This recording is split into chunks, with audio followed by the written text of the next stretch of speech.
Lagi-lagi, industri hiburan dinodai kasus prostitusi online. Hana Hanifah diduga menyambi sebagai PSK.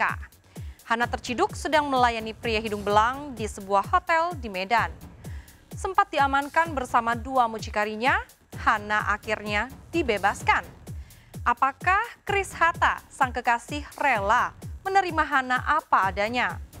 Mengapa Hana sampai terjerumus ke lembah nista? Benarkah tuntutan gaya hidup mewah membuat sejumlah artis wanita rela menjadi kupu-kupu malam? Bersama saya, Dias Lestari, kita akan mengupas kasus prostitusi online yang menjerat sejumlah artis wanita. Pemirsa, inilah berita artis ternama Barista.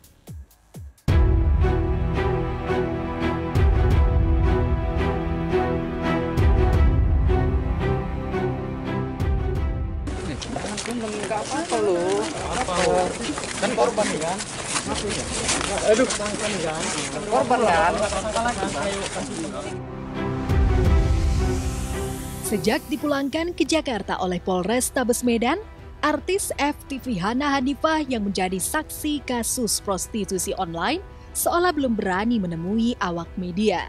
Hanya saja Instagramnya yang sempat tak aktif selama ia diamankan Polrestabes Medan sudah aktif kembali. Begitu dibebaskan pada 14 Juli lalu, Hana langsung menghapus foto-foto seksinya di Instagram dan menutup kolom komentar. Lantas di mana Hana? Kabarnya artis berusia 23 tahun itu tak pulang ke apartemennya di kawasan Jakarta Selatan. Kuasa hukum Hana, Baci Ahmad, juga mendadak menghindari awak media. Lalu benarkah sejak dibebaskan, Hana sempat curhat tentang kasusnya kepada Chris Hatta, kekasihnya? Sebentar doang tadi teleponan sama dia. Dia cuma ngasih kabar, aku udah pulang. Ya udah aku turut seneng lah dengar dia pulang. Akhirnya dia bisa kumpul lagi sama keluarganya, sama teman-temannya. Ya, memang ada yang diceritain, cuman gak banyak. Omongan yang biasa-biasa aja kok. Banyak sih ngomongin, ya tapi kan aku gak bisa lah kasih tau ke kalian lah. Berbeda dengan Chris, kerabat Hana Nabil Saleh Hilabi yang sebelumnya mudah dihubungi awak media, sekarang sulit ditemui.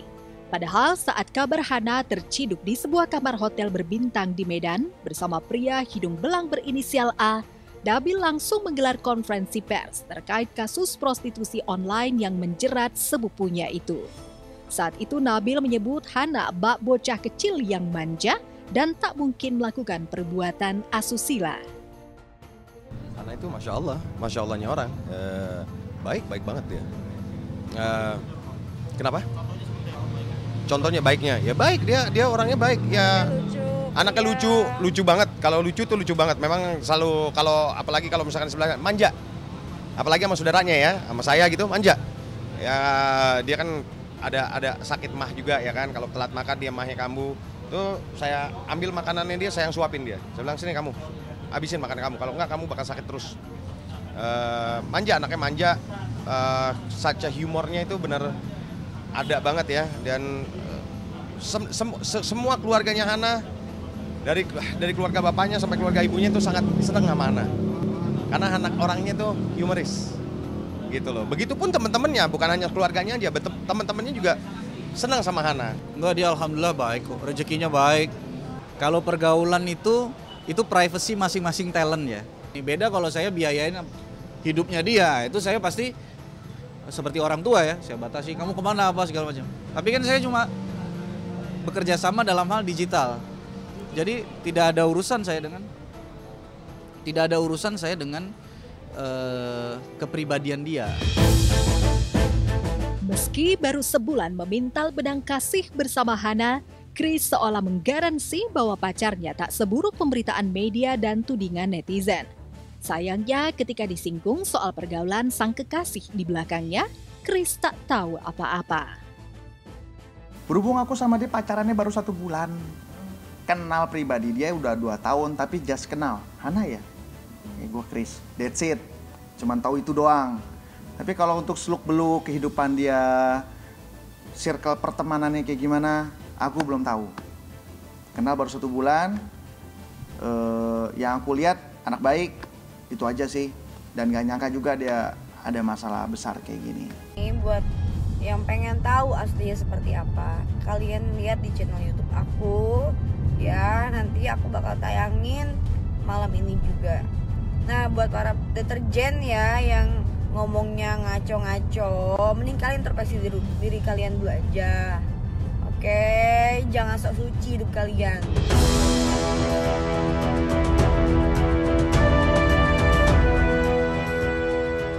Ya, sosok Hana mendadak bikin kepo netizen. Kebanyakan memang berusaha menguak siapa sebenarnya Hana dari Instagramnya. Di platform media sosial itu terlihat Hana gemar memposting foto hasil pemotretan dan mengiklankan channel YouTube-nya. Tapi yang membetot perhatian netizen adalah unggahan Hana beberapa saat sebelum terjerat kasus prostitusi. Wanita berdarah Arab Sunda itu terkesan menyebut laki-laki yang tak punya banyak uang minggir jauh-jauh dari hidupnya. Nih ya buat para kalau misalnya nggak punya uang, kalau uangnya pas-pasan, nggak usah sok-sokan lah jadi duit aja nggak ada, sosoknya di. Mengapa Hana seolah saklek pada laki-laki tak punya uang tapi ingin menggait wanita cantik? Itulah yang jadi perbincangan panas netizen. Mungkinkah Hana tengah mengisyaratkan bahwa dirinya hanya tertarik pada laki-laki berkantong tebal? Apa netizen nih soal video Hana yang katanya kalau jadi harus yang berduit dan lain-lain, Bang Kris sendiri menanggapinya kayak gimana? Oh, itu just kidding aja dia kok. Bercanda lah, itu kan TikTok kan. Tahu sendirilah, TikTok kan cuma buat wadah bercanda seru-seruan, tuh, biar ada bahan postingan juga. Gue juga bisa, gue jadi ya, kalau ngeliat duitnya jangan belaga, bisa gue bikin kayak gitu. Sebagai kekasih, Kris Hatta tak menanggapi serius pernyataan Hana. Tapi bisa jadi komentar netizen soal sikap materialistis Hana cukup rasional. Setidaknya pengacara super tajir Hotman Paris Hutapea mengaku sempat diajak makan malam oleh artis sensual itu. Tentang HH. Apa? Tentang HH yang katanya. Kemarin bisa dinner bareng kan, habis dinner bareng. Enggak, itu saya kan di Hotman Paris Show. Jadi kan sering mencari calon aspek. Jadi kenal. Ya memang pernah dia ngajak makan malam, tapi saya lagi sibuk, jadi nggak jadi. Nggak jadi. Tapi kena pas tahu kabar dia ketangkep gimana Bang Hotman? Ya saya terkejut dan aku ya nggak tahu lah. Karena saya taunya dia oke-oke aja gitu, baik-baik aja. Berarti belum sempat dinner bareng Bang? Nggak sempat. Waktu itu kan saya kan kalau jam duduk ke atas selalu ngantuk.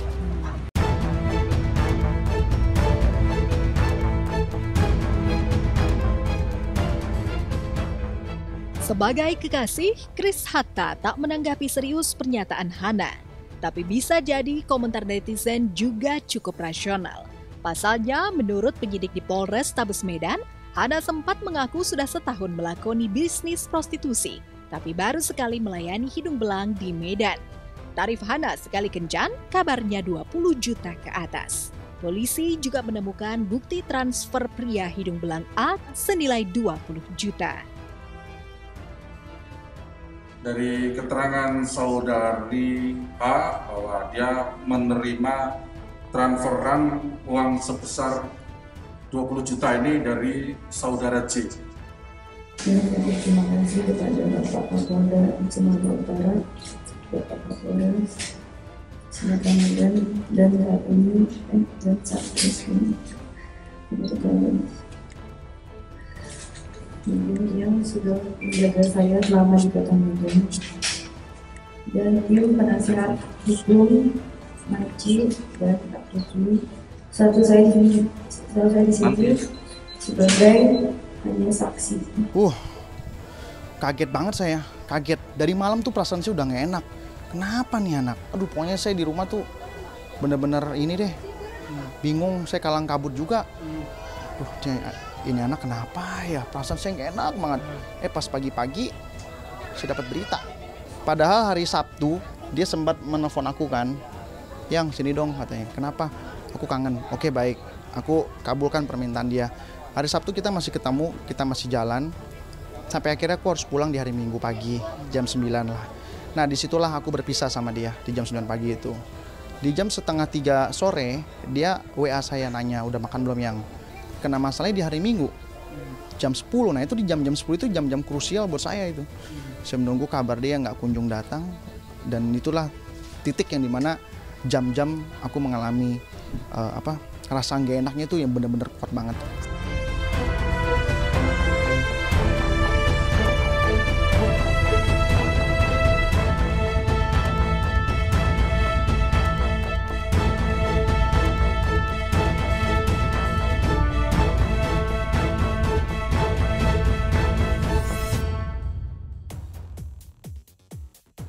Lalu benarkah Kris telah bertemu Ibunda Hana? Seperti apa kondisi rumah Ibunda Hana di pelosok Bogor? Benarkah Ibunda Kris malu mengetahui anaknya berpacaran dengan artis yang terjerat kasus prostitusi?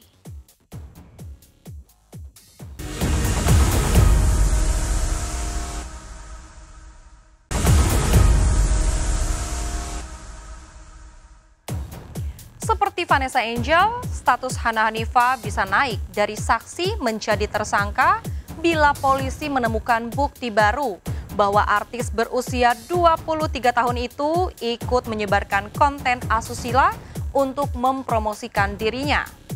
Jika Vanessa sudah menutup sejarah kelam dengan membina rumah tangga, bagaimana dengan Hana?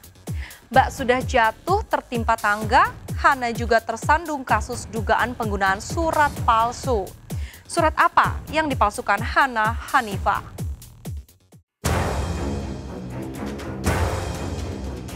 Di industri hiburan, nama Hana Hanifah tengah menanjak. Tahun 2020 ini ia tampil di sinetron kolosal Wali Songo dan Jaka Tingkir meski hanya sebagai pemeran pendukung.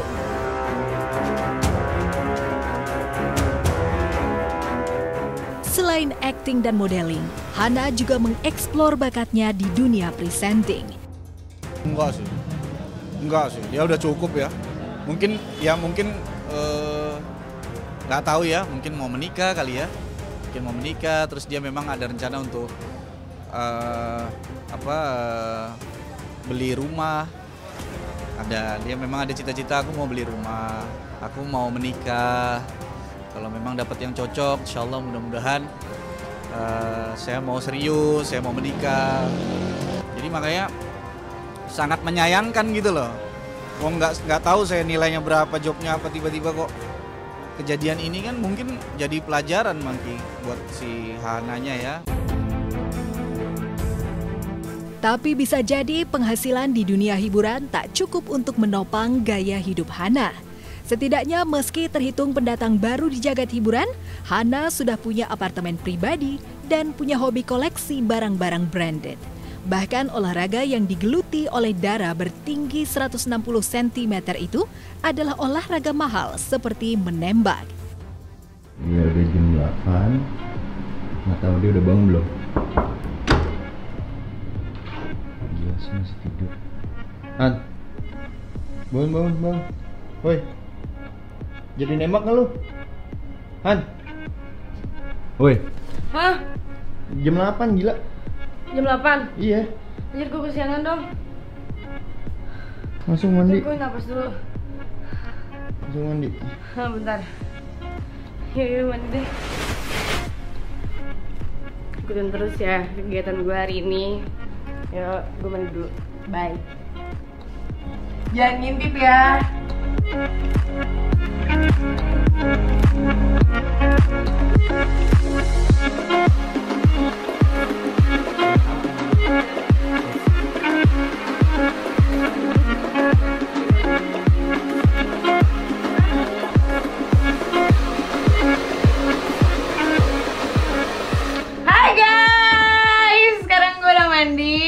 Mau ngeringin rambut, terus banyak banget kegiatan gue hari ini, dan kalian jangan lupa ikutin terus kegiatan gue. Sekarang udah sampai di perbakinnya nih. Kita latihan nembak. Kalian komen ya, gue kena atau enggak nih nembak plat. Oke. Dan kalau jawaban kalian bener, orang pertama yang komen aku kasih uang 100 juta. 100.000. Oke. Jika gaya hidup hedon itu bukan ditopang oleh penghasilan dari jagat hiburan, wajar jika netizen menduga Hana berasal dari keluarga berada. Kabarnya dari pihak ayah, Hana berkerabat dengan duo bersaudara Nabil dan Gatan Salehilabi, mantan suami Dina Lorenza dan Cut Keke yang memang sudah familiar di kalangan pesohor sejak tahun 90-an. Tapi seperti apa keluarga Hana dari pihak ibu? Yang pasti, rumah Ibu Ningrum yang disebut-sebut sebagai ibu kandung Hana memang terlihat cukup megah untuk ukuran warga Kampung Pakauman, Bogor Utara. Ya kurang lebih 1 tahun. Belum lama ya? Iya belum lama ya, semenjak beli rumah baru itu. Pindahan. Kalau Bu Ningrum sama adenya sih. Bu Ningrum sama suaminya? Suaminya sama gitu. Adenya, sama adenya sama anaknya yang laki 2 gitu. 4 orang tinggal di sini. 4 orang berarti iya. Anaknya 2 ya yang iya. Anak berarti nggak tinggal bersama Bu Ningrum. Iya gitu. Ya tetangga juga nggak ada pun yang ke lapor ke Pak RT gitu. Makanya dia tetangga juga pada nggak kenal gitu. Berarti ini anak yang 2 ini bukan anak dari suami yang sekarang ya? Anak yang sekarang, suami yang sekarang, yang kecil-kecil. Kalau kayaknya Hana anak yang dari suami yang pertama gitu. Gitu. Makanya Hana itu nggak pernah di sini. Kemarin di lokasi yang sama, tim MNC Media berhasil menemui wanita yang mengaku sebagai keluarga Hana Hanifah. Buat Hananya Mbak, dari pihak keluarga kan, supaya beritanya juga melenteng itu seperti apa sih Mbak? Kalau boleh tahu Mbak, kakak atau ibunya ya Mbak? Sedikit aja Mbak, minta supportnya Mbak, Hana supaya pemberitanya tidak selalu menyebutkan gitu. Kita kan sebagai media ingin menengahkan. Gimana sih Mbak? Karena sendiri sebetulnya sebagai keluarga gimana Mbak? Nanti kalau ada pemeriksaan siap untuk dipanggil atau gimana Mbak? Karena sendiri kegiatannya gimana sih Mbak sehari-hari? Mengaku sering berhubungan dengan ibunda Hana, benarkah Chris Hatta juga intens berbagi kabar dengan keluarga Hana yang lain seperti adik-adiknya? Ibunya tuh, sama saya selalu, nah Chris, gitu. Nah pokoknya diajun gitu deh kalau ngomong sama aku. Ibunya tuh sama kayak mamaku orangnya sabar. Cuman bedanya mungkin Hana masih ABG ya, jadi agak susah untuk dinasihatin ya, jadinya aku sama mamanya suka diskusi aja lah gimana baiknya ya untuk kasih tahu Hana supaya lebih bisa dia terima gitu, dengan cara yang menyenangkan gitu. Namanya juga cewek kan umur 23 nggak tahu. Meski enggan membocorkan keberadaan sang kekasih, Chris membenarkan isu yang menyebut Hana tengah syok dan sering menangis. Kita kayak telepon biasa aja, dan memang aku yang mau seperti itu sih, biar nggak terlalu bikin dia stres. Takutnya kalau dia stres malah mengakibatkan kesehatan dia menurun lagi. Beda kan mental dia sama mental aku kan beda. Apalagi dia perempuan, umur 23. Ya aku lebih ngikutin alur dari mood dia aja deh. Aku lebih mikir ke masalah pribadi diri dia, individual dia. Dia tuh belum siap menghadapi masalah kayak gini. Lalu benarkah setelah sang kekasih distigma sebagai wanita penghibur, Chris akan memutuskan tali cintanya dengan artis sensual itu? Saya mah penuh maaf. Sama musuh-musuh gue aja gue maafin. Gimana sama pasangan gue? Gue tuh orangnya memaafkan. Ya, nah, itu kan sebagai itu aja lah. Namanya manusia kan gak pernah luput dengan kesalahan. Aku juga gini-gini banyak salahnya kok sama dia. Ya jadi kita saling memaafkan aja deh, supaya hubungannya tetap langgeng ya. Nggak ada ribut-ribut, aku nggak mau ribut sama pasangan nanti. Yang dulu kan udah nih, sama pasangan sendiri bisa ribut kan. Aduh, dulunya saling sayang, tapi kok kedepannya ribut. Nah ini aku nggak mau kayak gitu. Ya, sebagai mantan narapidana, Chris bisa mengerti posisi Hana. Ia juga tak mempermasalahkan masa lalu Hana yang diduga pernah menjajakan cinta sesaat. Tapi kasus prostitusi yang menjerat Hana masih panjang dan berliku. Pasalnya setelah pria hidung belang dan muncikari R diamankan, ada muncikari J yang masih buron. Dari hasil gelar perkara, kita menetapkan tersangka yaitu saudara R.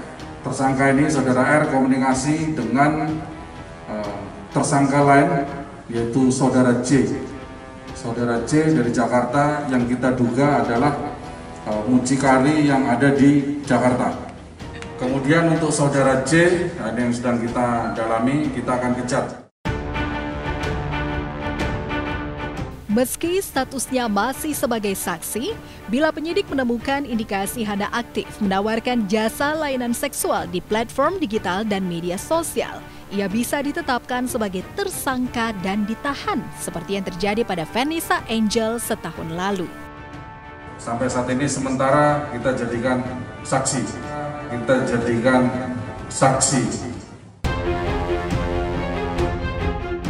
Belum usai penyidikan kasus prostitusi, Hana bisa terganjal kasus baru.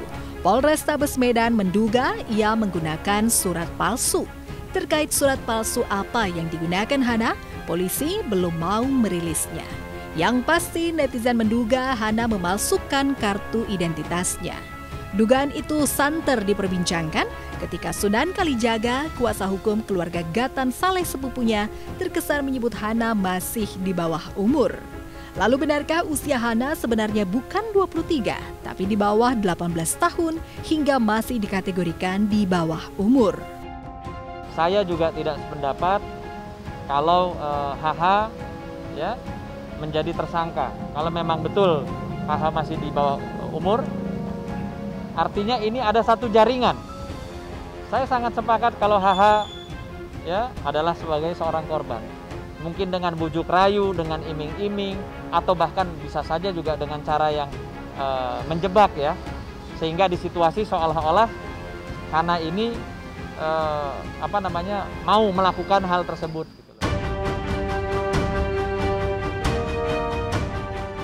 Selain kasus prostitusi dan penggunaan surat palsu, Hana juga sempat berkasus dengan Nabila Aprilia, mantan kekasih Atta Halilintar.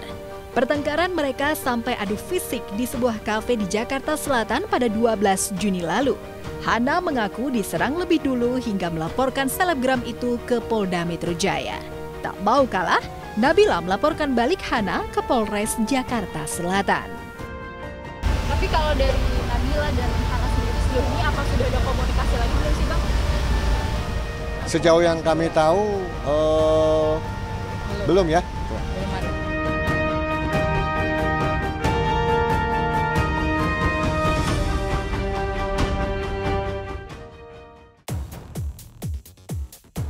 Pernah tersandung kasus prostitusi, Vanessa Angel berhasil move on dan membuka lembaran baru bersama Bibi Ardiansyah sang suami. Namun benarkah Vanessa masih mendapatkan sanksi moral dari netizen dan tetangganya? Seperti apa perjuangan Hesti kelepek-kelepek mengubah image miring setelah dirinya dikaitkan dengan kasus prostitusi 4 tahun lalu?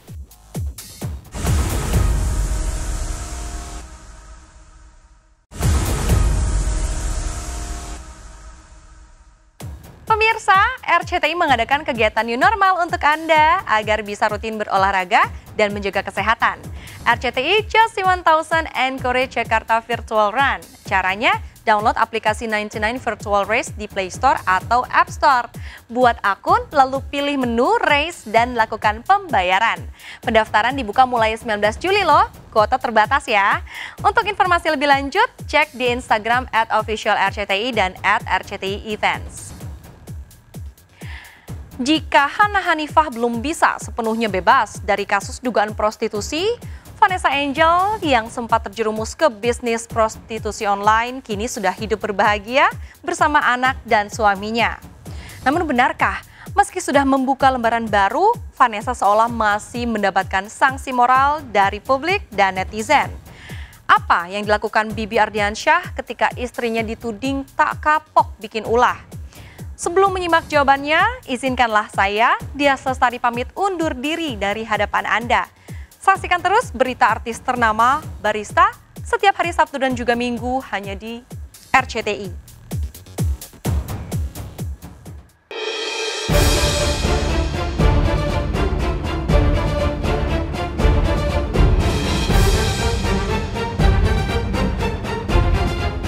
Pemirsa, kasus prostitusi online sudah marak diperbincangkan sebelum artis AA terciduk di sebuah hotel berbintang di Jakarta 5 tahun lalu.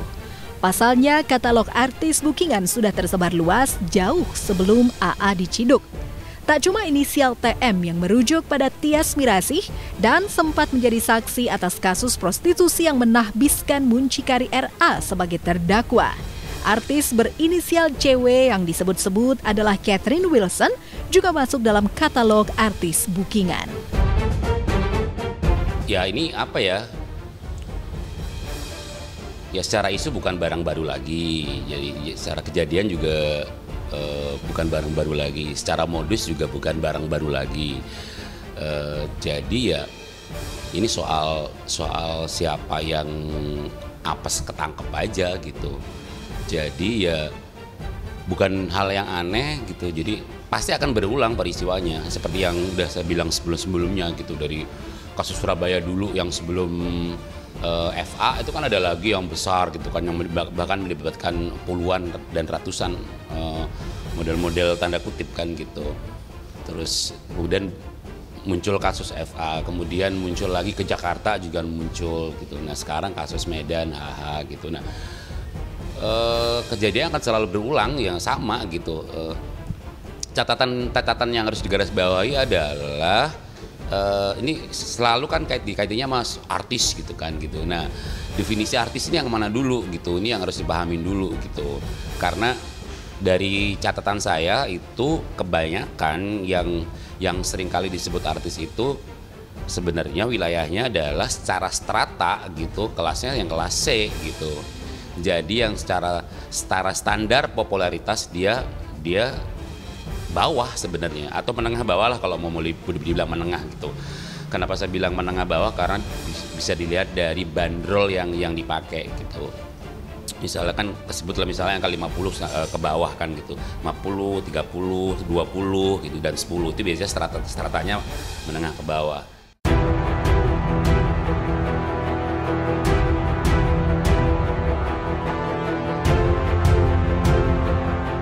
Tahun 2016 silam, pedangdut Hesti Klepek-Klepek juga tertangkap di salah satu hotel di Lampung karena diduga terjerat kasus prostitusi online. Kabarnya Hesti dibayar 100 juta rupiah untuk melayani pria hidung belang. Namun tak sampai seminggu, pemilik nama lengkap Hesti Arya Tura ini akhirnya dibebaskan karena berstatus saksi. Ya, meski sempat terjerat diperiksa sebagai saksi, Hesti mengaku tak terlibat kasus prostitusi online seperti yang dituduhkan padanya. Hesti mengaku dirinya merasa dijebak oleh oknum yang tak bertanggung jawab. Dulu kamu juga sempat menuai kontroversi dengan penggerebekan di itu dia. hotel. Jadi tuduhannya adalah kamu melakukan prostitusi di Lampung. Mbak Robi nggak ada sangkut pautnya. Jebakan, masa kamu nggak tanya juga, kamu nggak jelasin gitu, ini orang juga masih nggak tahu karena siapa Hesti waktu gitu. itu juga datang pengacara, langsung dikasih handphone, langsung telepon suami Hesti. Hesti pengen pulang, Hesti bilang gitu. Ya udah akhirnya nggak lama kemudian Hesti langsung pulang. Dari Hesti cuma 2 hari di sana, Hesti langsung pulang karena orang tua udah nyariin Hesti kan, semuanya nyariin Hesti. Pada saat itu sakit hati banget gitu, kenapa Hesti bisa dijebak, terjebak kasus seperti ini. Dan Hesti pun nggak tahu apa-apa. Hesti cerita semuanya sama suami apa adanya, Hesti cerita semuanya sama keluarga apa adanya, dan alhamdulillah mereka mempercayai Hesti gitu. Itu alasan kenapa Hesti nggak mau bahas lagi, karena sakit hati, karena Hesti nggak tahu apa-apa, terus tiba-tiba terjebak kasus seperti itu.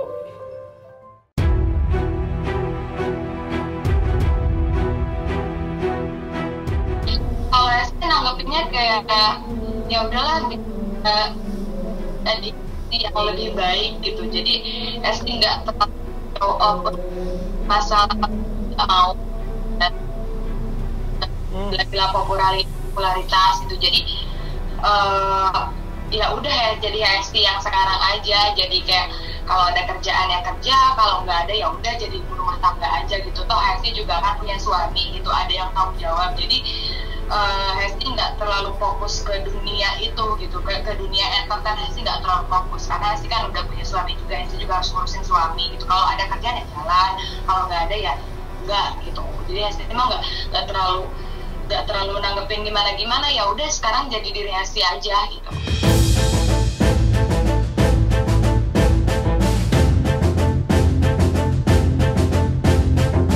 Beberapa tahun berselang, awal 2019, publik kembali dikejutkan dengan penangkapan Vanessa Angel oleh kepolisian Surabaya lantaran ia diduga terjerat kasus prostitusi online.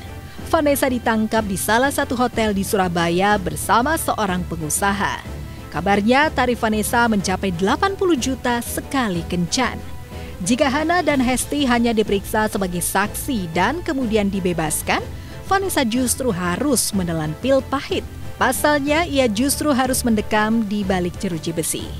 Vanessa divonis bersalah dan harus menjalani hukuman 5 bulan penjara lantaran terbukti melanggar Undang-Undang ITE, yakni penyebaran konten asusila.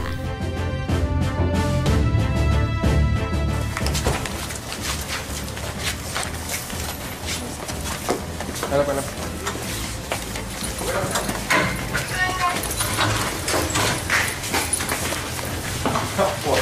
Sini ya. Boleh bang? Ya oke sini ya. Oke. Permisi. Kok di luar dulu?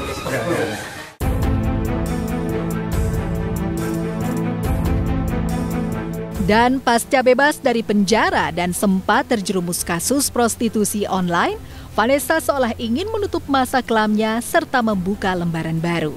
Meski telah bebas, nama Vanessa sudah kadung tercemar. Image buruk yang melekat pada dirinya seolah sulit menghilang. Namun Vanessa seolah tak peduli dengan tudingan miring itu. Ia justru merasa beruntung karena Febri Ardiansyah alias Bibi begitu setia mendampinginya hingga akhirnya keduanya menikah. Ya terharu lah pasti ya, maksudnya nggak nyangka lah ternyata selama ini yang aku anggap teman baik justru malah nggak ada di saat aku kena masalah kemarin gitu. Malah Bibi yang benar-benar selalu ada, benar-benar ya misalnya dia nggak peduli apa kata orang ya, mau dibilang dia pansos kayak mau dibilang apa, tapi dia tetap membela aku karena dia benar-benar yang tahu kasusnya itu gimana dari awal sampai aku kemarin di penjara 5 bulan sampai aku keluar ya dia tahu. Dan juga kan komunikasi langsung sama Bang Milano juga untuk soal hukumnya kan, jadi tahu lah prosesnya, dia ngikutin terus gitu. Jadi dia lebih ya di mana ya keadilannya buat Vanessa gitu. Ya dia baik lah intinya gitu. Netizen nggak tahu apa yang terjadi ya kan. Yang mengalami kan semuanya aku. Yang tahu tentang masalahnya keluarga aku juga aku sendiri. Ya biar aja sih netizen mau menilai apa sih, aku sih nggak pernah ngurus omongan orang.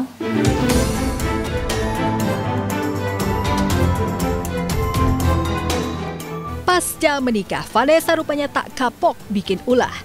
Saat hamil besar, Vanessa justru kembali berurusan dengan hukum lantaran terjerat kasus narkoba.